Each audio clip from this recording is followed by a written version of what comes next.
మనమందరం కలిసి సమయంలో 35వ వచనాన్ని మనం చూద్దాం. లూకా సువార్త మొదటి అధ్యాయం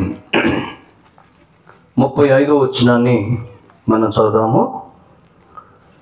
దూత పరిశుద్ధాత్మ నీ మీదకి వచ్చును, సర్వోన్నతుని శక్తి నిన్ను కమ్ముకొను, కనుక పుట్టబోవు శిశువు పరిశుద్ధుడై దేవుని కుమారుడు అనబడును. ప్రార్థన చేస్తాం.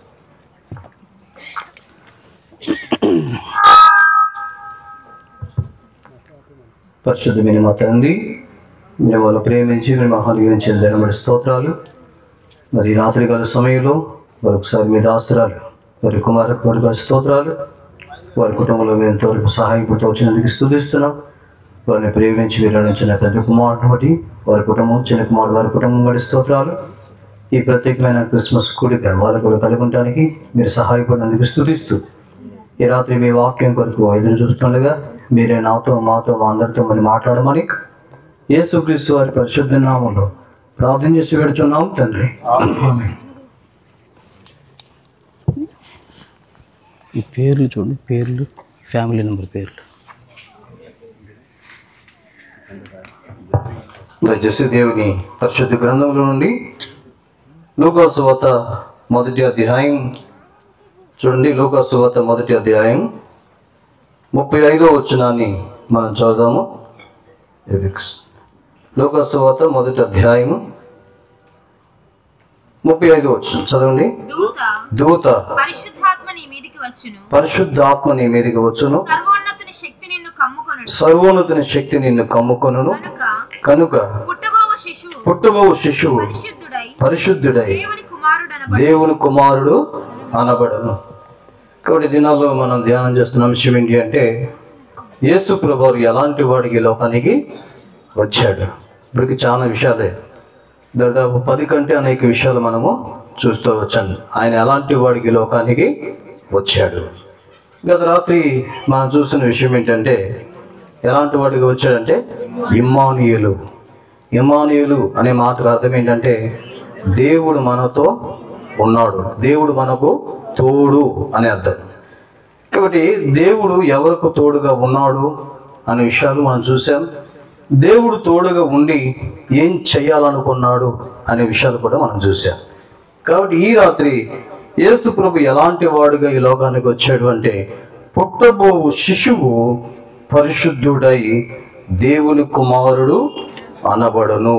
చూడండి, ఈ లోకానికి ప్రభు ఎలాంటి వాడుగా వచ్చాడు అంటే, చూడండి మనం జ్ఞాపకం చేసుకుంటే ఆయన పరిశుద్ధుడిగా ఈ లోకానికి వచ్చాడు. ఎలాంటి వాడికి వచ్చాడు చెప్పండి? పరిశుద్ధుడిగా ఈ లోకానికి వచ్చాడు. నిజానికి యేసుక్రీస్తు ప్రభువు ఎందుకు పరిశుద్ధుడిగా ఈ లోకానికి వచ్చాడు అనేది మనం చూస్తే ఒకే ఒక కారణం మనం అర్థం చేసుకోవచ్చు. ఎందుకంటే ఆయన పాపులైన మనలను పరిశుద్ధ పరచాలని యేసు ప్రభువు ఈ లోకానికి పరిశుద్ధుడిగా వచ్చి ఉన్నాడు. ఒక విధంగా చెప్పాలంటే ఈ లోకంలో జీవించిన ఏ వ్యక్తి కూడా పరిశుద్ధుడు కాదు. బైబిల్ తెలియజేస్తుంది, ఏ భేదము లేదు, అందరూ పాపము చేసి. మానవుడు భూమి మీద జన్మతోనే పాపి, పాపంలో పుట్టాడు మానవుడు, పాపంలో జీవిస్తున్నాడు మానవుడు.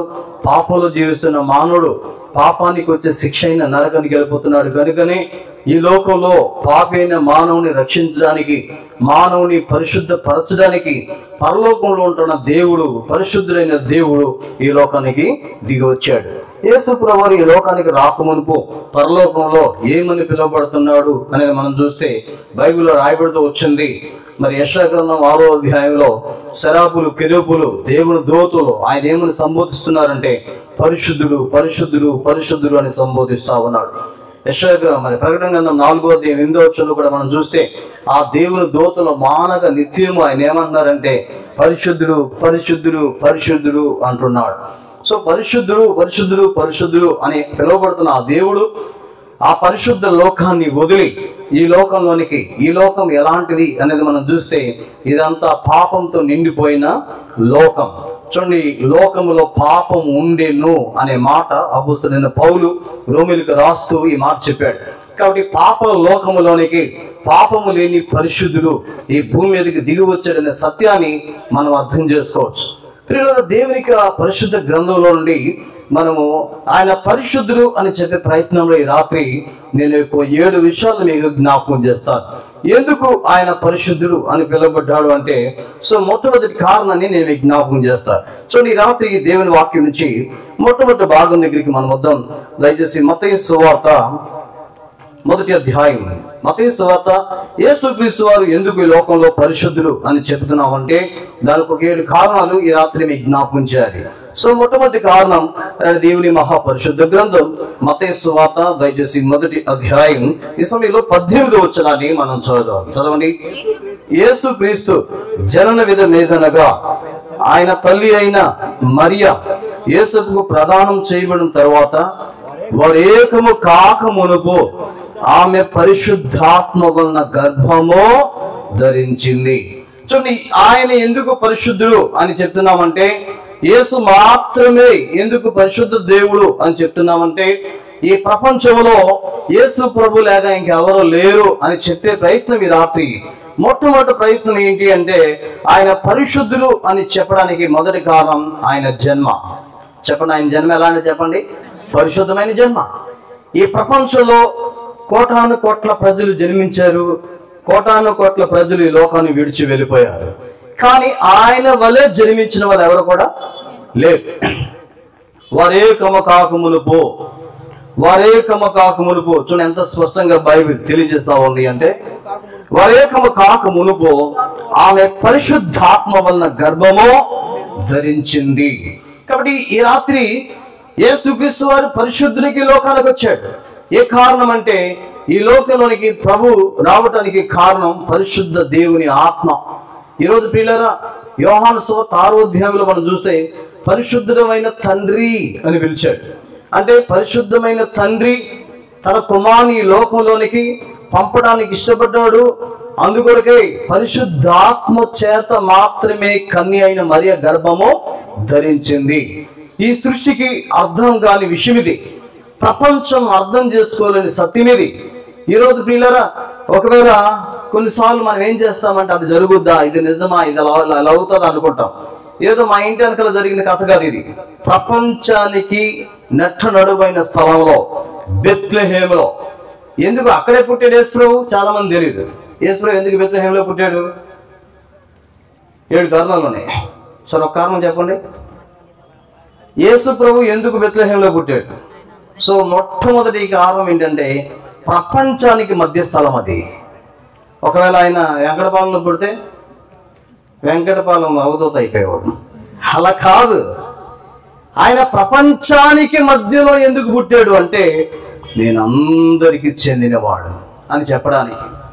పిల్లలు, రాత్రి యేసుక్రీస్తు వారు ఎందుకు బెత్లెహేము అనే గ్రామంలో పుట్టాడంటే ఆయన అందరికీ చెందినవాడు అనే సత్యాన్ని రాత్రి మీకు జ్ఞాపకం చేస్తున్నాను. ఈ లోకంలోకి వచ్చిన యేసు ప్రభువు చరిత్రను విభజించిన వాడు, చరిత్ర రికార్డ్స్ కలిగిన వాడు. యేసు కన్య అయిన మరియ గర్భంలో పుట్టాడు అనేది హిస్టారికల్ ఎవిడెన్స్ ఈ రోజుకి ఉంది. ఈ రోజుకు చారిత్రాత్మకమైన ఆధారాలు యేసు కన్య మరియ గర్భంలో పుట్టాడనే విషయం రికార్డెడ్ గా ఉంది. మా చెట్లో ఉసిరి చెట్టుకి ద్రాక్షకాయలు కాసిన మనం చెప్పుకున్నట్టు కాదు. ఏదో మనం చెప్పుకుని ఏంటంటే మనకే చెప్పుకోవాలి. ఉసిరి చెట్టుకి ద్రాక్షకాయలు కాసినాయి, ఉసిరి చెట్టుకి ద్రాక్షకాయలు కాసినాయి. కానీ యేసు కన్య అయిన మరియ గర్భంలో పుట్టాడనడానికి ఎవిడెన్స్ ఉంది, ఆధారం ఉంది. కాబట్టి ఆయన పరిశుద్ధుడు అని చెప్పే మొదటి ప్రయత్నం ఏంటి అంటే ఆయన జన్మ పరిశుద్ధమైన జన్మ. రెండవది చూడండి, యేసు పరిశుద్ధుడు అని చెప్పడానికి రెండవ కారణం దయచేసి దేవుని వాక్యం నుంచి లూకా సువార్త 1వ అధ్యాయం దయచేసి 49వ వచనాన్ని మనం చూస్తాం. లూకా సువార్త 1వ అధ్యాయం 49 చదవండి. సర్వశక్తిమంతుడు నాకు గొప్ప కార్యములు చేశాను గనుక ఇది మొదలుకొని అన్ని తరముల వారు నన్ను ధన్యురాలు అని అందురు. ఆయన నామము చెప్పండి. ఏ నామం చెప్పండి? ఆయన నామం పరిశుద్ధమైన నామం. ఈరోజు ప్రియులారా, ఎవరికైనా ఈ నామం ఉందా చెప్పండి? పరిశుద్ధమైన నామము కలిగిన వ్యక్తి ప్రపంచంలో ఎవరైనా ఉన్నారంటే ఎవరు లేరు. ఈరోజు బైబిల్ ఎన్ని సందర్భాలు 92వ కీర్తన, కీర్తన గ్రంథం దయచేసి 97వ కీర్తన దయచేసి 12వ వచనం మనం చూద్దాం. నీతిమంతులారా యెహోవా యందు సంతోషించుడి. చూడండి, ఏ నామం అంట అయింది? పరిశుద్ధ నామం. దయచేసి 103వ కీర్తన 1వ వచనంలో, నా ప్రాణమా యెహోవాను సన్నిధించుము, నా అంతరంగమున సమస్తమా. చూడండి, ఆయన పరిశుద్ధ నామం. 105వ కీర్తన దయచేసి 3వ వచనం మనం చూస్తే, ఆయన పరిశుద్ధ నామమును బట్టి. 106వ కీర్తన 46వ వచనం మనం చూస్తే, చదవండి 47, యెహోవా మా దేవా మమ్మును రక్షింపుము, నీ పరిశుద్ధ నామమునకు కృతజ్ఞత. 111వ కీర్తనలో కూడా 9వ వచనంలో, కీర్తన గ్రంథం 111వ కీర్తన 9వ వచనం చూస్తే, ఆయన తన ప్రజలకు విమోచన కలుగు చేయవాడు, నిర్ణయించువాడు, ఆయన నామం పరిశుద్ధమైనది. కాబట్టి యేసు ప్రభువు ఎందుకు పరిశుద్ధుడు, ఈ లోకంలో ఆయన ఎందుకు పరిశుద్ధుడిగా వచ్చాడు అని చెప్తున్నామంటే, ఆయన జన్మ మాత్రమే కాదు పరిశుద్ధమైనది. ఆయన నామం ఎలా చెప్పండి? ఆయన నామం పరిశుద్ధమైనది. ఆయన నామములోనే ఒక పాపి రక్షణ పొందగలడు. ఆయన నామములోనే ఒక వ్యక్తి బలపరచగలడు. అందుకనే ఆయన నామం ఎంత శక్తి కలిగిందంటే, ఇప్పుడు మనం యేసు పరిశుద్ధ నామము అనే పాట పాడదు. దయ్యాలు కూడా పారిపోయేది ఏ నామం చెప్పండి? యేసు నామం. ఆయన తన నామములు అనేక మందిని ఏం చేశాడు చెప్పండి? స్వస్థపరిచాడు. యేసయ్య నామం స్వస్థత కలిగింది, యేసయ్య నామం రక్ష కలిగింది, యేసయ్య నామం పరిశుద్ధపరిచేది. యేసయ్య నామంలోనే ఒక వ్యక్తికి ముక్తి ఉంది. అందుకే ఒక పాట ఉంది, ఏంటంటే ముక్తినిచ్చే యేసు నామం. చూడండి, చాలా మంది ఏమనుకుంటారంటే, ఆయన నామాన్ని గురించి చాలా మందికి అర్థం కాల. ఒక్కసారి నువ్వు ఆయన నామాన్ని స్మరించగలిగితే నువ్వు ధన్యుడివే. ఒక విధంగా యేసయ్య నిన్న పాపిని, నా హృదయంలోకి రండి అని యేసు నామంలో మనం ప్రార్థన చేయగలిగితే మనందరికీ ఏమో చెప్పండి?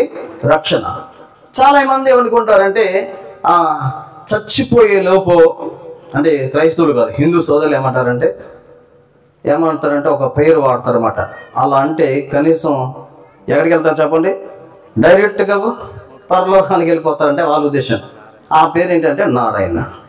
తప్పేం కదా, వాళ్ళ జనరల్ విషయమే. ఒక ఆయన లాస్ట్ స్టేజ్లో ఉన్నాడు, ఇక నెట్టగొట్టి పరలోకం పంపించాలని పరిగెత్తుకొచ్చారు. అరే చెప్పు నారాయణ అంటే వాడికి అర్థం కావట్లేదు. వాడు ఎట్లా చెప్పాలి అర్థం కావట్లేదు. సరే ఒక పని చేద్దామని తాడి చెట్టు నార ఉంటుంది కదా, ఆకు కమ్మ నార, అది తీసుకొచ్చి, అరే పలుకు సగం పలికిన పర్ల సగం అని వెళ్తాడని నారు అంటే చూసి పీచోని చచ్చిపోయాడు. ఆ నామం కాదు యేసయ్య నామం. ఎలాంటి నామం అంటే శక్తి కలిగింది, పరిశుద్ధమైంది, రక్షించేది, స్వస్థపరిచేది, బలపరిచేది, ముక్తి రాజ్యాన్ని చేర్చేది. ఈ ప్రపంచంలో పరిశుద్ధమైన నామము కలిగిన వారు ఒకే ఒకరు ఉన్నారు, ఆయన పేరే యేసు క్రీస్తు. ఈ రాత్రి ఆయన నామాన్ని కలిగి ఉంటే, ఆయన నామాన్ని ఎరిగుంటే, ఆయన నామాన్ని హృదయంలో సొంత రక్షణ అంగీకరించుంటే, ఆయన నామంలో ఏది అడిగినా ఆయన మీకు ఏం చేస్తాడు? అనుగ్రహిస్తాడు అని చెప్పాడు. ఇంకొంచెం ముందుకెళ్తాం. ఆ నామం అన్నిటికంటే హెచ్చించబడిన నామం అంటాడు అపోస్తలుడైన పౌలు ఫిలిప్పీయులకు రాస్తూ 2వ అధ్యాయం 11వ వచనంలో. ఇంకొంచెం మనం ముందుకెళ్ళిపోదాం. ఆయన నామం పరిశుద్ధమైనది, ఆయన జన్మ పరిశుద్ధమైనది. అంత మాత్రమే కాదు, ఇంకొంచెం మనం ముందుకెళ్తే ప్రియులరా, ఆయన గూర్చిన సాక్ష్యము కూడా పరిశుద్ధమైంది. చూడండి, గబ్రియల్ దేవదూత కన్య అయిన మరియతో ఏం చెప్పాడు అంటే, చూడండి లూకాసు సువార్త దయచేసి 2వ అధ్యాయం, లూకాసు సువార్త 2వ అధ్యాయం. ఈ సమయంలో దేవుని మహాపరిశుద్ధ గ్రంథములో నుండి ఈ మాట మనం జ్ఞాపకం చేసుకుంటాం. ఎక్కడి నుంచి మనం చూస్తామంటే 26 చదవండి. 6వ నెలలో గాబ్రియల్ అనే దేవదూత గలిలయలో నజరేతు ఊరిలో, ఇక చదువుకుంటా వచ్చేస్తే 34 నుంచి మనం చూద్దాం. చదవండి. అందుకు మరియా, నేను పురుషుని ఎరగని దాననే ఇది ఎలాగూ జరుగునని దూతతో అనగా, దూత పరిశుద్ధాత్మ నీ మీదకి వచ్చును, సర్వోన్నత శక్తి నిన్ను కమ్ముకొనును, కనుక పుట్టబో శిశువు పరిశుద్ధుడై. చాలు. అంటే ఇప్పుడు ఏం చెప్పింది దేవుని దూత అంటే, పుట్టబోయే వ్యక్తి ఎవరు చెప్పిన మాటలు ఇవి? పరలోకములో ఉంటున్న దూతలు, పరిశుద్ధమైన లేఖనాలు, పరలోకముంటున్న తండ్రి కూడా ఇచ్చిన సాక్ష్యం, ఆయన పరిశుద్ధుడుగా పుడుతున్నాడు. చూడండి, మనం అనుకుంటాం కేవలం పరలోకంలో దూతలేనా యేసు ప్రభువుని గురించి సాక్ష్యం ఇచ్చింది. మార్కు సువార్త 1వ అధ్యాయం ఆయన పరిశుద్ధుడు అని సాక్ష్యాలు ఇచ్చింది. ఎవరెవరో చూస్తే ఆశ్చర్యపోతాం. మార్కు సువార్త దయచేసి 1వ అధ్యాయం 24 వచ్చినాన్ని మనం చదవండి. వాడు నజరేయుడు అయిన యేసు, మాతో నీకేమి, మమ్మల్ని నశింప చేటికి వచ్చితివా? నీవెవడవో నాకు తెలియను, నీవు దేవుని పరిశుద్ధుడవో. ఎవరండి? ఎవరిచ్చారు సాక్ష్యం? ఎవరిచ్చారు తెలుసా? దయ్యం. మనకి సాక్ష్యం చెప్పంటే మన వెనకాల ఉన్న వాళ్ళందరూ అన్న మంచోడు. కానీ ఆపోజిట్ పార్టీ చెప్పగలరా? కానీ సైతాన్ ఇస్తున్న సాక్ష్యం ఏంటి తెలుసా? అమ్మో నీవు దేవుని పరిశుద్ధుడువు. లోకాసువార్త 4వ అధ్యాయంలో ఇక్కడ కూడా మనం చూస్తే దేవుని పరిశుద్ధుడు అనే సాక్ష్యం కూడా దయచేసి 34 వచ్చిన చదవండి. వాడు నజరేయుడైన యేసు, మాతో నీకేమి, మమ్మల్ని నశింప చేయి వచ్చితివా? నీవెవడవో నేను ఎరుగుదును, నీవు దేవుని పరిశుద్ధుడవో. ఎవరు చెప్తున్నారండి? సైతాన్, దయ్యం పట్టినట్టు చెప్తున్నాడు. నువ్వు పరిశుద్ధుడవో, అమ్మో నువ్వు సామాన్యుడవు కాదు. ఒకసారి యేసు ప్రభువుని అందరూ వదిలి వెళ్ళిపోతా ఉన్నారు. అప్పుడు 70 మంది శిష్యులు వదిలి వెళ్ళిపోతుంటే ఆయన 12 మంది శిష్యులను అడిగాడు, మీరు కూడా వెళ్ళిపోతారా? అప్పుడు వాళ్ళు ఏమన్నారు తెలుసా? యోహాను సువార్త 6వ అధ్యాయం 69 వచ్చినాన్ని మనం చదువుతాం. 6:69 చదవండి. నీవే దేవుని పరిశుద్ధుడు అని ఏమన్నాడండి? నీవే దేవుని పరిశుద్ధుడు అని మేము విశ్వసించి. అంటే 12 మంది శిష్యులు ఈ భూమి మీద ఆయన్ని చూసిన వ్యక్తులు, 70 మంది వదిలి వెళ్ళిపోయినప్పటికీ కూడా ఆయనతో తిరిగిన వారు ఏం చెప్తున్నారంటే, నీవు పరిశుద్ధుడువో, మేము చూసాం. ఆయన తాకిన వారు, ఆయన చూసిన వారు, ఆయనతో నడిచిన వారు, ఆయనతో ఉన్నవారు, ఆయనతో తిరిగిన వారు, ఆయనతో కూర్చున్న వారు, ఆయనతో నడిచిన వారే చెప్పే సాక్ష్యం ఏంటంటే ఆయన సామాన్యుడు కాదు, పరిశుద్ధుడు. మనతో ఎవరైనా ఒక వారం తిరిగారంటే మనం మంచోడు అనుకున్నట్టారు. ఏమంటారు తెలుసు? మనల్ని మేమేదో మంచోడు అనుకున్నాను, అబ్బే నువ్వు కూడా అలా అందలే అంటాడు. ఎక్కడో చోట మన మాటలు, క్రియలు, తలంపులు, ఊహలు, ఆలోచన, ప్రవర్తన, స్థితిగతులతో అక్కడ పరిశీలన చేసేస్తాడు. ఆయనే చెప్పాడు కదా స్వయాన, ఆయన నా యందు పాపం ఉందని మీలో ఎవరో తనకు తాను చెప్పిన సాక్ష్యం ఉంది. యోహాను సువార్త 8వ అధ్యాయం చూడండి 46 వచ్చినని మనం చూస్తే, నా యందు పాపం ఉన్నదని మీలో ఎవడు స్థాపించును? ఏమన్నాడండి? ఆయనే చెప్పాడు, నేను పాపరహితుడని, పాపము లేనివాడిని, పరిశుద్ధుడను. కాబట్టి దేవుని దూతల సాక్ష్యం విన్నాం, దురాత్మల సమూహం సాక్ష్యం విన్నాం, పరిశుద్ధులు ఇంకా చెప్పాలంటే 12 మంది శిష్యులు సాక్ష్యం విన్నాం, ఆయన సాక్ష్యం విన్నాం. మీకు తెలుసా, యేసుక్రీస్తు ప్రభువుని అప్పగించేసిన తర్వాత ఇస్కరియోతు యూదా మాటలు మీరు గమనించారంటే, మత్తయి సువార్త 27వ అధ్యాయం 4వ వచనంలో, నేను నిరపరాధ రక్తమును అప్పగించి తిని. ఆయన నీతిమంతుడు. ఎవరిచ్చే సాక్ష్యం తెలుసా? ఆయన్ని 30 వెండి నాణేలకు అమ్మేసిన ఒక ఇస్కరియోతు యూదా ఇస్తున్న సాక్ష్యం ఏంటంటే, అయ్యో ఆయన నీతిమంతుడు. పిలాతు భార్య కలగందండి. ఏముందో తెలుసా? రండి 19వ వచనం 27:19 మత్తయి సువార్త. అతను న్యాయపీఠ మీద కూర్చుండి ఉండినప్పుడు అతని భార్య, నీవు ఆ నీతిమంతుని జోలికి పోవద్దు, అమ్మో ఆయన నీతిమంతుడు.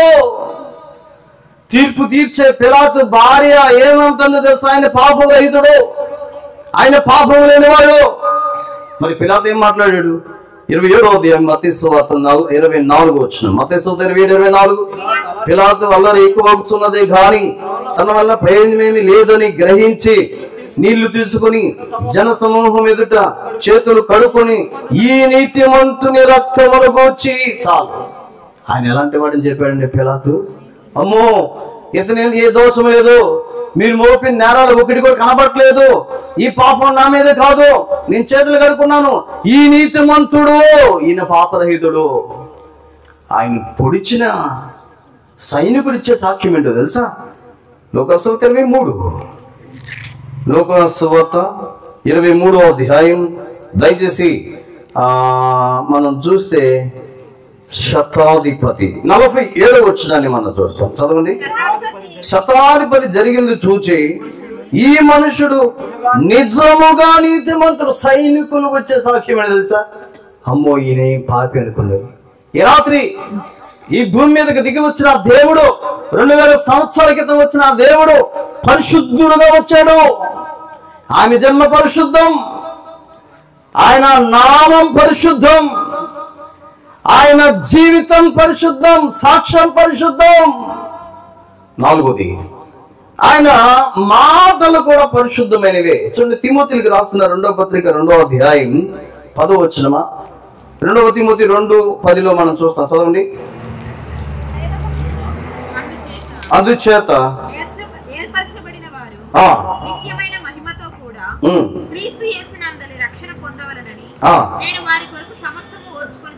నేను వారి కొరకు సమస్తం ఓర్చుకుంటున్నాను. 1:10 చూడండి. 1:10 మనం చూస్తే మన క్రియలను బట్టి కాక 1:10 2వ తిమోతి 1:10 అనాది కాలమునే క్రీస్తు యేసునందు మనకు అనుగ్రహింపబడినది యేసు క్రీస్తు మన రక్షకుని ప్రత్యక్షత వలన బయలుపరచబడిన తన కృపను బట్టి మనం రక్షించి పరిశుద్ధమైన పిలుపుతో ఆయన మనల్ని. ఈరోజు ఎందుకు ఆయన పరిశుద్ధుడు అంటున్నానంటే, ఆయన జన్మ పరిశుద్ధమైంది, అందుకు ఆయన పరిశుద్ధుడు అంటున్నాం. ఎందుకు ఆయన పరిశుద్ధుడు అంటున్నామంటే, ఆయన నామం పరిశుద్ధమైంది, అందుకు ఆయన పరిశుద్ధుడు అంటున్నాం. ఎందుకు ఆయన పరిశుద్ధుడు అంటున్నామంటే, ఆయన జీవితం మీద ఆయన సాక్ష్యం పరిశుద్ధమైంది, ఈ లోకం అలాంటి వారు ఎవరు లేరు, అందుకు ఆయన పరిశుద్ధుడు అంటున్నాం. ఎందుకు ఆయన పరిశుద్ధుడు అంటున్నామంటే, ఆయన పిలుపు, ఆయన మాటలు. చూడండి, యోబు గ్రంథం దయచేసి 6వ అధ్యాయం, యోబు గ్రంథం దయచేసి 6వ అధ్యాయం 10వ వచనాన్ని మనం చూస్తే ఆయన మాటలు చూడండి. అప్పుడు నేను పరిశుద్ధ దేవుని మాటలను. ఈరోజు యేసుప్రభు భూమి మీద జీవించిన ఆ 33.5 సంవత్సరాల్లో ఒక్కటైన అపవిత్రమైన మాటలు ఆయన మాట్లాడా? ఆయన నోట అంట వచ్చినాయండి ఒక్క మాట అయినా? ఆయన మాటలు ఎలాంటివి? నీతి కలిగినవి, పరిశుద్ధమైనవి, స్వచ్ఛమైనవి. ఒక మాటలో చెప్పాలంటే, ఏ దేవుని మాటల గురించి మనం ఆలోచన చేస్తే, కీర్తన గ్రంథం దయచేసి 33వ కీర్తన ఒక్కసారి ఆ మాట చూద్దాం. కీర్తన గ్రంథం దయచేసి ఆయన మాటలు భూమి మీద ఎలాంటివి అనేది మనం చూస్తే, యెహోవా వాక్యము యథార్థమైనది అన్నాడు. ఇంకొక సందర్భంలో ఆయన ఏమన్నాడంటే, ఆయన మాటల గురించి మాట్లాడుతూ కీర్తన గ్రంథంలోనే మనం చూస్తే ఆయన మాటలు ఎంతో పరిశుద్ధమైన మాటలకు మనం చూస్తూ ఉంటాం అన్నమాట. 7 మారులు పుటం వేయబడిన మాటలు. ఎన్నో వచనం అది గుర్తుందా? కీర్తన గ్రంథంలోనే మనం చూస్తాము. ఆయన మాటలు ఎంత పరిశుద్ధమైనవి అంటే అంత పరిశుద్ధమైనవి ఆయన మాటలు. పిల్లల రాత్రి మనం అర్థం చేసుకుంటే, మన దేవుని మాటలు ఎంతో పరిశుద్ధమైనవి. ఈ ప్రపంచంలో ఆయన వలె మాట్లాడే వ్యక్తి ఒకరు కూడాను లేరు. ఈ రాత్రి మనకి జ్ఞాపకం చేసుకుంటే ఆయన మాటలు ఎంతో పరిశుద్ధమైనవి. చూడండి, అందుకే ఈ పాపంలో జీవించిన మానవులను ఆయన పిలుస్తున్నాడు. మనం రక్షించబడాలని పరిశుద్ధమైన పిలుపుతో ఆయన మనలో పిలిచాడు. ప్రియులారా, యేసు ఈ లోకంలో 2000 సంవత్సరాల క్రితం కన్య అయిన మరి గర్భములో ఆయన శిశువుగా పుట్టిన జన్మ, ఆయన ఈ లోకంలో ఎలాంటి వాడిగా పుట్టాడంటే పరిశుద్ధుడుగా. ఇప్పటికి మనం 4 విషయాలు చూసాం అనుకుంటా. మొదటి, ఎందుకు పరిశుద్ధుడు అన్నాము? ఆయన జన్మ పరిశుద్ధం. రెండోది, ఆయన నామం పరిశుద్ధం. మూడోది, ఆయన సాక్ష్యం పరిశుద్ధం. 4ది మనం చూస్తే ఆయన మాటలు పరిశుద్ధం. అందుకే చూడండి, ప్రభు చాలాసార్లు మన నుంచి కోరుతుంది ఏంటి అంటే, నేను పరిశుద్ధుని కాబట్టి మీరు కూడా పరిశుద్ధులుగానే ఉండాలి, మీరు పరిశుద్ధులు అవటమే నా చిత్తం అన్నాడు. అనేకసార్లు ఈ మాటలు వాడాడు ఆయన. తెస్సలోనికీయులకు రాసిన మొదటి పత్రికలో కూడా చూడండి, తెస్సలోనికీయులకు రాసిన మొదటి పత్రికల్లో కూడా 4వ అధ్యాయం, మరి చూడండి తెస్సలోనికీయులకు రాసిన మొదటి పత్రిక 4వ అధ్యాయం 3-4 వచనాలు మనం చూస్తే 3-4 వచనాలు. మీరు జారత్వమునకు దూరముగా ఉండుటయే దేవుని చిత్తము. మీలో ప్రతి వాడును దేవుని ఎరుగని అన్యజనుల వలె కామాభిలాషి యందు కాక పరిశుద్ధత యందును ఘనత యందును తన ఘటమును ఎట్లు కాపాడుకొనవలెను అది ఎరిగి ఉండుటయే దేవుని చిత్తం. ఎందుకు అంత కోరుతున్నాడు అంటే, ఈ లోకంలో మనం ఎలా మాట్లాడాలి చెప్పండి? ఎలా మాట్లాడండి? పరిశుద్ధులుగానే మాట్లాడాలి, పరిశుద్ధులుగానే జీవించాలి. అది దేవుని చిత్తం. పేతురు రాసిన మొదటి పత్రికలో కూడా నేను పరిశుద్ధుడును అన్నాడు. చూడండి, మొదటి పేతురు పత్రిక దయచేసి మొదటి అధ్యాయం ఈ సమయంలో 14 వచనంలో మనం చూస్తే, పేతురు రాసిన మొదటి పత్రిక 1వ అధ్యాయం 14, నేను పరిశుద్ధుడై ఉన్నాను గనుక మీరు పరిశుద్ధులై. కాబట్టి అనేక సార్లు ప్రభు చెప్పే మాట ఏంటంటే, నేను పరిశుద్ధుని, మీరు అలా జీవించండి, మీరు అలా బ్రతకండి, మీరు అలా జీవించండి. ఇది ప్రభు మన జీవితంలో కోరుతుంది. కాబట్టి ఈ రాత్రి ఆయన పరిశుద్ధుడిగా వచ్చాడు అని చెప్తున్నాను. ఇక 5వ విషయం దగ్గరికి మనం వస్తే, ఆయన పరిశుద్ధుడు అని చెప్పే మరొక ప్రయత్నం ఏంటి అంటే, దేవుని వాక్యం నుంచి నేను ఒక మాట మీకు జ్ఞాపకం చేస్తాను. దేవుని మహాపరిశుద్ధ గ్రంథం, ఆయన మనకిచ్చిన ఆజ్ఞలు కూడా. పేతురు రాసిన 2వ పత్రిక, పేతురు రాసిన 2వ పత్రికలో మనం చూస్తాం. పేతురు రాసిన 2వ పత్రిక దయచేసి 2వ అధ్యాయం, 2వ పేతురు పత్రిక 2వ అధ్యాయం సమయంలో 21వ వచనాన్ని మనం చూస్తాం. చదవండి. వారు నీతి మార్గమును అనుభవపూర్వకంగా తెలుసుకొని తమ కప్పగింపబడిన పరిశుద్ధమైన ఆజ్ఞ నుండి చాలు. ఇప్పుడు అందుకే మన దేవుడు మనకిచ్చే ఆజ్ఞలు, లైక్ ఇది చూస్తే మనం చూస్తే ఏంటో తెలుసా? పరిశుద్ధమైన ఆజ్ఞలు. చెప్పండి, ఏంటి ఆజ్ఞలు అంటే? అది హోలీ బైబిల్. బైబిల్లో ఉన్న అన్నీ కూడా ఏంటి చెప్పండి? పరిశుద్ధమైన ఆజ్ఞలే. ఈరోజు ప్రపంచంలో ఒకే ఒక పుస్తకానికి పేరు ఉంది. ఏం పేరు చెప్పండి? పరిశుద్ధ గ్రంథం. ఒక మానవుడు పరలోకానికి వెళ్ళాలంటే ఒక్క బైబిల్ చాలు. ఈ బైబిల్లో ఎలా ఉందో అది మనం అనుసరిస్తే చాలు పరలోకానికి వెళ్తాయి. మనం చిన్నప్పుడు చదువుకునే టెక్స్ట్ బుక్స్ ఇప్పుడు ఉండవు. ఉన్నాయా అంటే దాచుకుంటాను కాదు నేను, అది మారిపోతాయి. ఎన్ని మారిపోయి ఉంటాయి, కానీ బైబిల్ ఎప్పుడైనా మారిపోయిందా? ఎన్నడూ మారని గ్రంథం, మార్పు లేని గ్రంథం, నిన్ను నన్ను మార్చే గ్రంథం బైబిల్. అందుకనే ఈ ప్రపంచంలో బైబిల్ని వ్యతిరేకించినట్లు ఏ మత గ్రంథాన్ని వ్యతిరేకించాలి?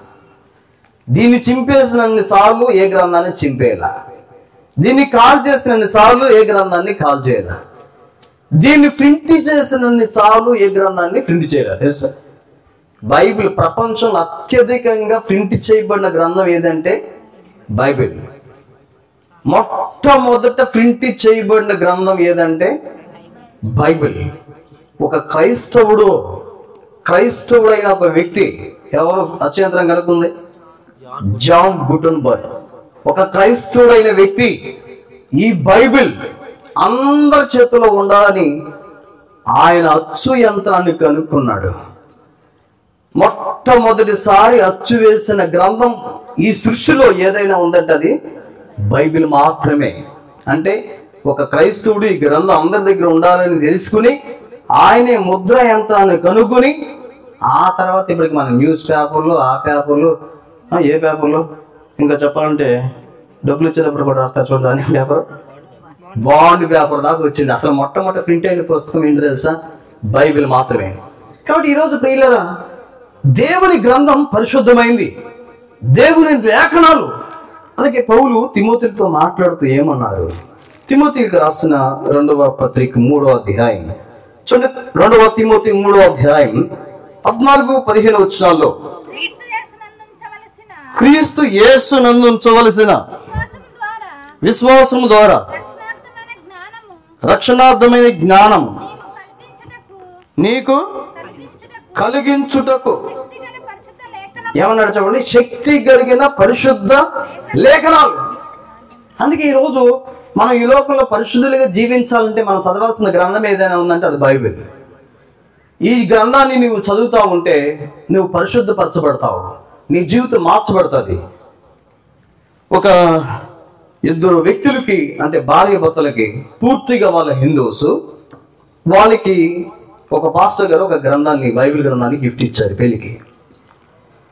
వాళ్ళు ఆ గ్రంథాన్ని చూసి అసలు ఇదేదో గ్రంథం, సరే ఆ పెళ్ళిలో ఆయన చెప్పాడు కదా, రోజు ఇది చదవమని చెప్పాడు కదా, సరే చదువుదామని చెప్తే వారి భార్య భర్తలు చదివి వాళ్ళిద్దరూ ఒకరోజు మాట్లాడుకున్నారంట, ఇది మామూలు గ్రంథం కాదు, ఇది దేవుని గ్రంథమే. ఈ గ్రంథంలో చాలా విలువైన మాటలు ఉన్నాయి, చాలా అద్భుతమైన మాటలు ఉన్నాయి. ఈ సృష్టిని గురించి ఇంత వివరంగా ఏ గ్రంథంలో లేదు. మీకు తెలుసా, కేవలం బైబిల్ తప్ప సృష్టి క్రమాన్ని తెలిపే మత గ్రంథం ప్రపంచంలో ఏది లేదు. బైబిల్లో మాత్రమే ఉంది. ఇంకా ముందుకెళ్తే కొంతకాలం వాళ్ళు చదివి అప్పుడు భార్య భర్తలు ఒక అండర్స్టాండింగ్ వచ్చి ఏమన్నారంటే, ఒకవేళ ఈ గ్రంథమే దేవుని గ్రంథం అయితే మనమందరం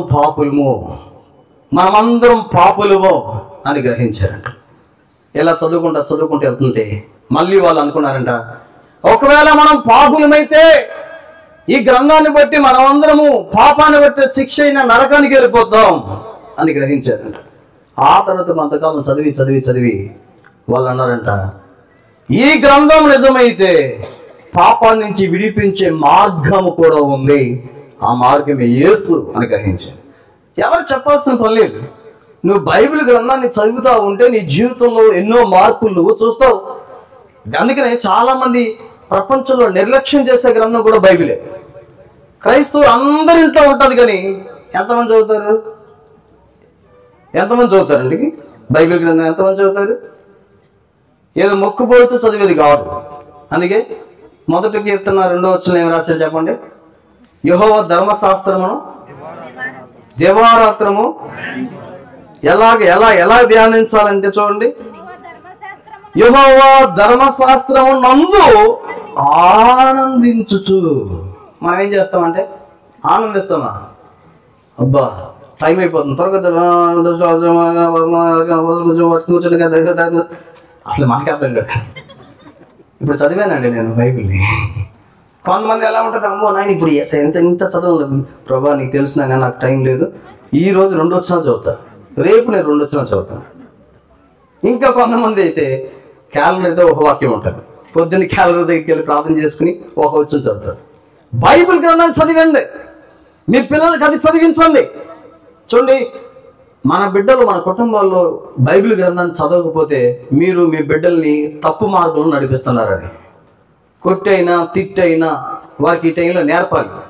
బాలుడు నడవలసిన త్రోవ వానికి నేర్పము, వాడు పెద్దవాడైనప్పుడు వాటి నుంచి అవసరమైతే వాడికి టిఫిన్ కూడా పెట్టమని చెప్పండి, నీకేం డబ్బులు అని చెప్పండి. ఏదైనా సరే ఏదో విధంగా వారికి నువ్వు విత్తనాన్ని నాటాలి. ఆ విత్తనం ఒక దినం పనిచేస్తుంది. ఒక ఆయన ఇలా అడిగాడు, ఏంటంటే బైబిల్ చదవమని చెప్తున్నారు, నాకేం గుర్తుంటలేదు, మరి ఎలా చదవాలి అన్నాడు. అప్పుడు దానికి ఒక ఆయన ఏం చెప్పాడు తెలుసా, ఒక ఖాళీ బుట్టను మీరు ఒక చెరువులోకి తీసుకెళ్ళండి. బుట్ట తెలుసుగా, ఎవరికైనా బుట్ట అంటారుగా, గంప బుట్ట, ఇది ఒకటి ఖాళీ గంప చెరువు దగ్గర తీసుకెళ్ళండి. ఒకసారి లేపు చూడండి, దాంట్లో ఎన్ని నీళ్ళు ఉంటాయి అన్నాడు. ఎన్ని నీళ్ళు ఉంటాయి? ఏముండవు. 10 సార్లు లేపు చూడండి అన్నాడు. ఎన్ని ఉంటాయి? 10 సార్లు కూడా ఉండవు. మరి 100 సార్లు లేపు చూడండి అన్నాడు. ఏమనుంటాయి? ఎందుకు చెప్పాడు తెలుసా? అప్పుడు ఈయన అడిగాడమాట, ఎందుకు చెప్తున్నా, 100 సార్లు లేకపోయినా, 10 సార్లు లేకపోయినా, 20 సార్లు లేకపోయినా, ఒకసారి లేకపోయినా నీళ్ళు ఉండవు కదా అంటే, గంపలో నీళ్ళు ఉండకపోవచ్చు కానీ గంప శుభ్రం అవుతుంది. గంప ఎన్నిసార్లు లేపితే అన్నిసార్లు కడగబడుతుంది. నీకేం గుర్తుండాల్సిన అవసరం లేదు, కానీ ప్రతిసారి నీ జీవితంలో ఒక మార్పును దేవుడు ఇస్తాడు. ఒకరోజు అబద్ధం మారుతుంది, ఒకరోజు ప్రతిదీ కూడా. అంటే మనం ఏమవుతాం చెప్పండి, శుద్ధీకరించబడతాం, పరిశుద్ధపరచబడతాం, బాగుపడతాం. ఇది మనకంటే ఎక్కువ ఎవరికి తెలుసా? బైబిల్ చదివితే బాగుపడతావనే విషయం వాస్తవం మనకంటే ఎక్కువ ఎవరికి తెలుసు అంటే సైతానికి తెలుసు. అందుకే వాడు నిన్ను అది చదవడు, దాని దగ్గరికి వెళ్ళనోడు అసలు. ఆ టైంలో కొంతమంది న్యూస్ పేపర్ అయితే పై అక్షరం కానీ కింద అక్షరం వరకు మొత్తం చదువుతామట న్యూస్ పేపర్. కానీ బైబిల్ ఏముంది? కొంతమందికి న్యూస్ అంటే న్యూస్ తెలుసుకోవడం మంచిదే, కానీ అన్నిటికంటే ఈ ప్రపంచంలో శక్తివంతమైన గ్రంథం దేవుని వాక్యం, ఆయన ధర్మశాస్త్రం. కాబట్టి ఆయన మాటలు, ఆయన ఆజ్ఞ పరిశుద్ధం. కాబట్టి ఈ ప్రపంచంలో ఆయనకి మించిన పరిశుద్ధుడు ఎవరు కూడా లేరు. కాబట్టి ఆరోది మనం చూస్తాం, ఆయన పరిశుద్ధుడికి లోకానికి వచ్చాడు అని చెప్పే ప్రయత్నంలో ఆరోది ఏంటి అంటే ఒక 4 వచ్చాలు నేను చదువుతాను. చూడండి, హెబ్రీ పత్రిక దయచేసి 10వ అధ్యాయం, హెబ్రీలకు రాసిన పత్రిక 10వ అధ్యాయం. ఈ సమయంలో మనం జ్ఞాపకం చేసుకుంటే 20వ వచనాన్ని మనం చూస్తే, హెబ్రీ పత్రిక 10వ అధ్యాయం 20వ వచనంలో, సహోదరులారా, యేసు మన కొరకు ప్రతిష్ఠించిన మార్గమున అనగా నూతనమైనదియో జీవం గలదియో ఆయన శరీరం తెర ద్వారా ఏర్పరచబడినది ఆయన మార్గమున ఆయన రక్తం వల్ల పరిశుద్ధ స్థలమందు చాలు. 29లో కూడా మనం చూస్తే, తాను పరిశుద్ధ పరచబోటకు సాధనమైన నిబంధన రక్తమును అన్నాడు. చూడండి, పేతురు రాసిన మొదటి పత్రిక దయచేసి 19వ వచనాన్ని మనం చూస్తాం. అమూల్యమైన రక్తము అనగా నిర్దోషమైన నిష్కలంకమైన గొర్రె పిల్ల వంటి క్రీస్తు రక్తము. దయచేసి మత్తయి సువార్త 27వ అధ్యాయం, మత్తయి సువార్త 27వ అధ్యాయం 4వ వచనం మనం చూస్తే, నేను నిరపరాధ రక్తమును అని ఉపదేశం కింద ఏమని చెప్పాడంటే నీతిమంతుని రక్తమును. చాలు. ఆయన పరిశుద్ధుడు అని చెప్పే 6వ ప్రయత్నం. ఎందుకు ఆయన పరిశుద్ధుడిగా వచ్చాడు అంటే ప్రియులారా, ఆయన పరిశుద్ధ రక్తాన్ని ఇవ్వటానికి. యేసు రక్తంలో ఏం లేదు అంటే ఏం లేదు చెప్పండి? పాపం ఉందా? జన్మ పాపం లేదు ఆయన, జీవితంలో పాపం లేనివాడు ఆయన, మాటలు పరిశుద్ధమైనవి ఆయన. కాబట్టి ఈ ప్రపంచంలో పరిశుద్ధమైన రక్తం ఒకే ఒకటి ఉంది. ఎందుకు ఆయన పరిశుద్ధ రక్తాన్ని చిందించాడంటే, హెబ్రీలకు రాసిన పత్రిక దయచేసి చూడండి, హెబ్రీలకు రాసిన పత్రిక 9వ అధ్యాయం 22వ వచనాన్ని మనం చదువుదాం. మరియు ధర్మశాస్త్రం ప్రకారం సమస్త వస్తువులను రక్తము చేత శుద్ధి చేయబడిననియు రక్తము చిందింపకుండా పాప క్షమాపణ లేదు. అది ఏ రక్తము? హెబ్రీ పత్రిక 9వ అధ్యాయం, హెబ్రీలకు రాసిన పత్రిక 9వ అధ్యాయం దయచేసి 12వ వచనం చూస్తే, మేకల యొక్కయు కోడెల యొక్కయు రక్తముతో కాక తన స్వరక్తముతో. ఈరోజు యేసు ప్రభువు ఎందుకు పరిశుద్ధ రక్తాన్ని శిలువ మీద చిందించాడో, యేసుక్రీస్తు వారి శిలువ మీద ఎందుకు ఆ రక్తాన్ని కార్చాడో, ఈరోజు యేసు మాత్రమే పరిశుద్ధ రక్తాన్ని ఎందుకు కార్చాడు అంటే ఒకే ఒక ఆన్సర్ ఏంటంటే పాప క్షమాపణ కొరకు. ఈరోజు పిల్లల నిజంగా చెప్పాలంటే ఒక మనిషిని పాపం నుంచి విడిపించే శక్తి దేనికి ఉందంటే యేసు రక్తంలో తప్ప ఈ ప్రపంచంలో దేనికి. ఈరోజు మన బట్టలు ఉతుక్కోవడానికి అనేకమైన సబ్బులు ఉండొచ్చాము, కానీ నీ ఆత్మను శుద్ధి చేసేది ఒకే ఒకటి, ఏం తెలుసా? పరిశుద్ధ రక్తం. అందుకే నేను ఇక వేరే గ్రంథాల నుంచి వెళ్ళాల్సిన అవసరం లేదు. అనేకమైన వ్యాధాల్లో కూడా, అనేకమైన స్థలాల్లో కూడా పాప క్షమాపణ కొరకు పరిశుద్ధ రక్తం, పరిశుద్ధ దేవుడే చిందించాలని రాయబడి. పిల్లలు, ఈ రాత్రి యేసుక్రీస్తు వారు తప్ప పరిశుద్ధమైన రక్తాన్ని కార్చిన వ్యక్తి ఇంకెవరు కూడా లేదు. యేసయ్య రక్తం ప్రతి మానవుని పాపం నుంచి విడిపిస్తూ ఉంది. యేసయ్య రక్తం ప్రతి మానవుని పాపం నుంచి విడిపిస్తూ ఉంది. ఎఫెసీ పత్రిక 1వ అధ్యాయం 7వ వచనం ప్రకారం, ప్రకటన గ్రంథం 1వ అధ్యాయం 6వ వచనం ప్రకారం, యోహాను రాసిన మొదటి పత్రిక 1వ అధ్యాయం 7వ వచనం ప్రకారం యేసయ్య రక్తం ప్రతి మానవుని పాపం నుంచి ఏం చేస్తుంది చెప్పండి? విడిపిస్తా ఉంది. ఈరోజు ఇంకొక మాట కూడా చెప్పాను, ఎందుకంటే ఆయన బిడ్డలకు కూడా దేవుడు ఇచ్చిన టైటిల్ ఏంటి తెలుసా? ఆయన బిడ్డలు ఈ లోకంలో ఎవరండి? పరిశుద్ధుల్లో. ఎవరు మార్చగలరండి మనల్ని? డాక్టర్ బిల్లీ గ్రహం గారు ఒక అద్భుతం, అంటే ప్రపంచంలో 7 అద్భుతాలు ఉన్నాయి, కానీ అసలైన అద్భుతం అంటే ఏంటో తెలుసా అని ఆయన ఏమన్నాడంటే, ఒక పాపిని పరిశుద్ధంగా మార్చటం అనే అద్భుతంగా అంటే ఈ ప్రపంచానికి ఎవరు లేరు, ఇంకెవరు చేయలేరు. అవి ఒకవేళ చైనా వాల్ అయినా ఇంకొకరు కట్టించవచ్చు, అవునా? పిరమిడ్లు అయినా ఇంకొకరు కట్టించవచ్చు, తాజ్ మహల్ అయినా ఇంకొకరు కట్టించవచ్చు.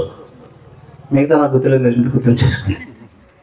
7 వింతలు ఇంకొకరు ఎవరైనా చేయవచ్చేమో, కానీ ఒక చెడిపోయిన, ఒక పాడైపోయిన, ఒక పాపంలో పుట్టిన, ఒక పాపంలో పెరుగుతున్న, ఒక పాపానికి బానిస అయిపోయిన, పాపంలో కూలిపోయిన ఒక పాపిని పాపం నుంచి విడిపించే శక్తి యేసుకు తప్ప ఈ ప్రపంచం ఎవరికి ఉందంటారా? ఎవరికైనా సాధ్యమా? ఈ లోకంలో చూడండి, చాలాసార్లు మనిషి ఎంత అజ్ఞానం అంటే, ఒక పాపి మరొక పాపిని విమోచించలేడనే సత్యాన్ని మనం గుర్తించాలి. ఈరోజు మనుషులు దేవుళ్ళుగా పిలువబడినప్పటికీ కూడా కామ, క్రోధ, లోభ, మోహ, మదమత్సరాలు లేని ఏకైక వ్యక్తి ప్రపంచంలో ఒక ఆయనే. ఎవరంటే చెప్పిన ఆయన పేరే యేసు. ఆయనలో పాపము లేదు, ఆయన పాపము లేని రక్తాన్ని కార్చాడు. ఎందుకంటే నిన్ను నన్ను పాపం అనే స్థితి నుంచి, బైబిల్లో చాలా స్పష్టంగా కొన్ని వాక్యాలు ఉన్నాయి, గుర్తొస్తూ ఉన్నాయి. ఇంకా టైం అయిపోతుంది మన టైం. అందుకని మత్తయి సువార్త 5వ అధ్యాయం 8వ వచనంలో ఏమన్నారు తెలుసా? ఏమన్నా చెప్పిన మత్తయి సువార్త 5:8 ఏమన్నారు?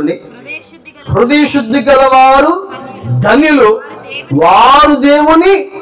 అంటే ఎందుకు రక్తం కార్చాలి? ఒకవేళ యేసయ్య 2000 సంవత్సరాల క్రితం ఈ లోకంలో పరిశుద్ధాత్మ ద్వారా ఈ లోకానికి రాకపోతే, పరిశుద్ధమైన నామం లేని వ్యక్తిగా ఒకవేళ జీవిస్తే, పరిశుద్ధమైన సాక్ష్యం లేని వ్యక్తిగా ఒకవేళ ఉంటే, పరిశుద్ధమైన ఆజ్ఞల మాటలు ఇవ్వలేని వ్యక్తిగా ఒకవేళ ఉంటే, పరిశుద్ధమైన రక్తం చిందించకపోతే పాపికి మోక్షం ఉందంటారా? పాపికి రక్షణ ఉందంటారా? లేదు. అందుకే యేసు క్రీస్తు ప్రభువారు ఈ లోకానికి వచ్చి ప్రతి పాపిని పాపం నుంచి విడిపించి ఆ తర్వాతే ఒక వ్యక్తి దేవుణ్ణి కలుసుకోగలరు. అందుకే పరిశుద్ధత లేకుండా ఎవరు, హెబ్రీ పత్రిక 12వ అధ్యాయం 14వ వచనంలో ఏమన్నారు? హెబ్రీ పత్రిక 12వ అధ్యాయం 14వ వచనంలో, పరిశుద్ధత కలిగినట్టుకు ప్రయత్నించుడి, పరిశుద్ధత లేకుండా ఎవరిని ప్రభుని. పిల్లరా, యేసుక్రీస్తు వారు నిన్ను నన్ను ఎందుకు పరిశుద్ధులుగా మార్చాడంటే, నువ్వు మరలా దేవుణ్ణి కలుసుకోవాలంటే యేసే రక్తం తప్ప వేరే ఆధారము లేదు. ఒకవేళ ఈ ప్రపంచంలో నువ్వు ఏమైనా చేసి ఉండొచ్చేమో, కానీ యేసు రక్తంలో నీ పాపాలు కడుక్కోకపోతే నీవు పరలోక రాజ్యానికి రాలేవనే వాస్తవాన్ని రాత్రి గ్రహించాలి. ఇంకొక మాట చూపిస్తాను ఎందుకు ఆయన పరిశుద్ధుడు అంటున్నామంటే, చివరిగా మనం చూస్తాం ప్రకటన గ్రంథం దయచేసి 21వ అధ్యాయం. ప్రకటన గ్రంథం దయచేసి 21వ అధ్యాయం. ఎందుకు ఆయన పరిశుద్ధుడిగా ఈ లోకానికి వచ్చాడు? దయచేసి 2వ వచనాన్ని మనం చూస్తాం. ప్రకటన గ్రంథం దయచేసి 21వ అధ్యాయం 2వ వచనం చదవండి. మరియు నేను నూతనమైన యెరూషలేమును, ఆ పరిశుద్ధ పట్టణము, చాలు, పరిశుద్ధ పట్టణము 10వ వచనం, ఆత్మవశులైన నన్ను ఎత్తైన గొప్ప పర్వతం మీదకు కొనిపోయి యెరూషలేమును పరిశుద్ధ పట్టణము దేవుని మహిమ గలదే పరలోకం అన్న దేవుని యొద్ద నుండి. చాలు. ఆఖరి ఎందుకు అయ్యా ఆయన పరిశుద్ధుడు అంటున్నామంటే, ఆయన మానవుల కొరకు కట్టే రాజ్యం ఎలాంటి రాజ్యం తెలుసా? పరిశుద్ధమైంది. అసలు ఆ పరలోక రాజ్యంలో ఏమీ ఉండదు, ఏం ప్రవేశించదంటే 27వ వచనం చదవండి. 27వ వచనం, గొర్రెపిల్ల యొక్క జీవ గ్రంథమందు రాయబడిన వారే గాని ఆ దానిలో ప్రవేశించరు గాని, నిషిద్ధమైనదైనను అసహ్యమైనదైనను అబద్ధమైన దాన్ని జరిగించేవాడు లోపలికి రానిరాడు. ఈ రాత్రి ఈ లోకంలో యెరూషలేముకు నువ్వు వెళ్ళొచ్చు, డబ్బులు ఉంటే, కానీ పరలోకంలో యెరూషలేముకి వెళ్ళగలమా? ఈ రాత్రి నేను ఒకే ఒక మాట చెప్తున్నాను, దేవుడు నీ కోసం నా కోసం కట్టే పరలోక రాజ్యం కేవలం పరిశుద్ధతోనే నింపబడింది. అక్కడ అపవిత్రత అనేది లేదు, పాపం లేదు, అక్కడ సాతాను లేడు, శాపగ్రస్తులు ఏది ఉండదు. అబద్ధాన్ని జరిగించేవాడు, అబద్ధాన్ని ప్రేమించేవాడు కూడా వెళ్ళిపోలే. ప్రకటన గ్రంథం 21వ అధ్యాయం. ప్రకటన గ్రంథం దయచేసి చూడండి 20వ అధ్యాయం 21వ అధ్యాయం దయచేసి 15వ వచనం చదవండి. ఆ పరలోక రాజ్యంలో ఎవరు ఉంటారు? బయట ఎవరు ఉంటారు? 22 ప్రకటన గ్రంథం 22వ అధ్యాయం 15వ వచనం. కుక్కరును మాంత్రికులను, వ్యభిచారులు, నరహంతకులు, విగ్రహార్థకులు. చూడండి, అబద్ధాన్ని ప్రేమించి అబద్ధాన్ని జరిగించే ప్రతివాడు. ఈ రాత్రి ఒకసారి ఆలోచించండి. చిన్న అబద్ధం అనుకుంటే ఎక్కడ ఉన్నావు చెప్పండి, ఎక్కడున్నావు చెప్పండి.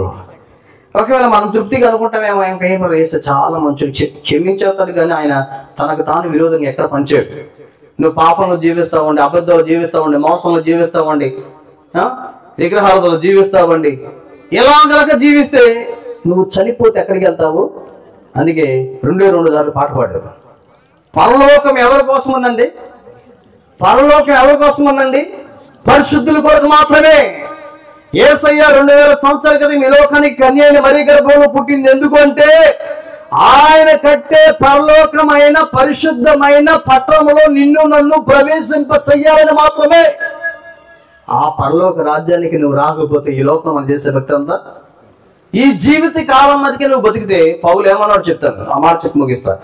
రండి దేవుని వాక్యం నుంచి. ఒకవేళ ఇక్కడ కోసమే నువ్వు బ్రతికే ఒక క్రైస్తవుడు అయినా క్రైస్తవుడు కాకపోయినా, కొరింథీయులకు రాసిన మొదటి పత్రిక 15వ అధ్యాయం 19 చదవండి.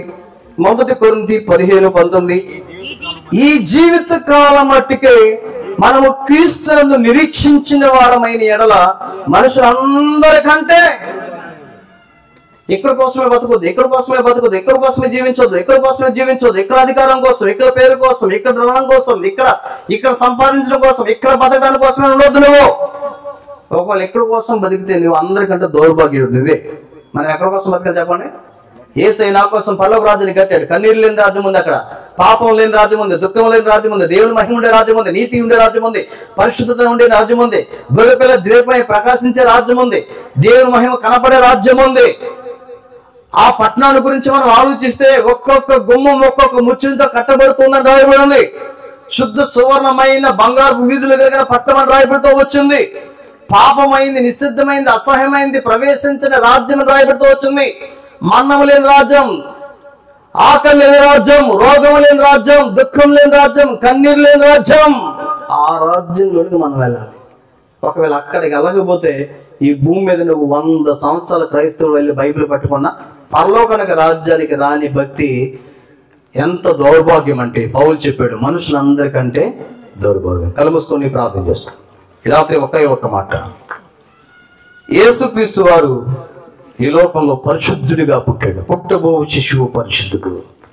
ప్రియులారా, 2000 సంవత్సరాల క్రితం ఈ లోకానికి దిగి వచ్చిన దేవుడున్నాడు.